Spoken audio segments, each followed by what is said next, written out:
ఆంధ్రప్రదేశ్లో ఎమ్మెల్యే కోట ఎమ్మెల్సీగా జనసేన పార్టీ ప్రధాన కార్యదర్శి నాగబాబు ఏకగ్రీవంగా ఎన్నికైన విషయం అందరికీ తెలిసిందే.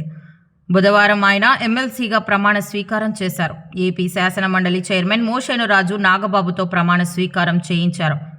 ఈ కార్యక్రమం మండలి చైర్మన్ కార్యాలయంలో జరగగా రాష్ట్ర మంత్రి అచ్చెన్నాయుడు, జనసేన నేతలు హాజరయ్యారు.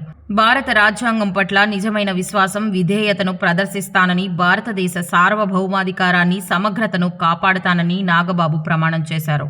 తర్వాత నాగబాబు తన సతీమణి పద్మజతో కలిసి ముఖ్యమంత్రి చంద్రబాబును మర్యాదపూర్వకంగా కలిశారు.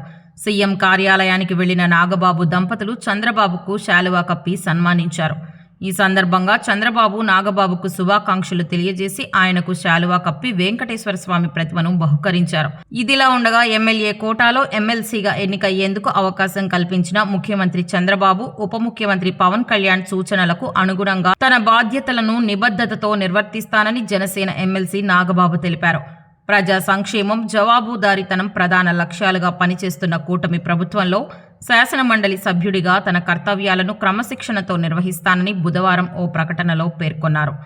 చట్టసభలో ప్రజాగళం వినిపించే అవకాశం లభించేందుకు సహకరించిన వారందరికీ కృతజ్ఞతలు తెలిపారు. ఇదిలా ఉండగా నాగబాబు ఎమ్మెల్సీగా బాధ్యతలు స్వీకరించిన నేపథ్యంలో జనసేన శ్రేణులు హర్షం వ్యక్తం చేస్తున్నాయి.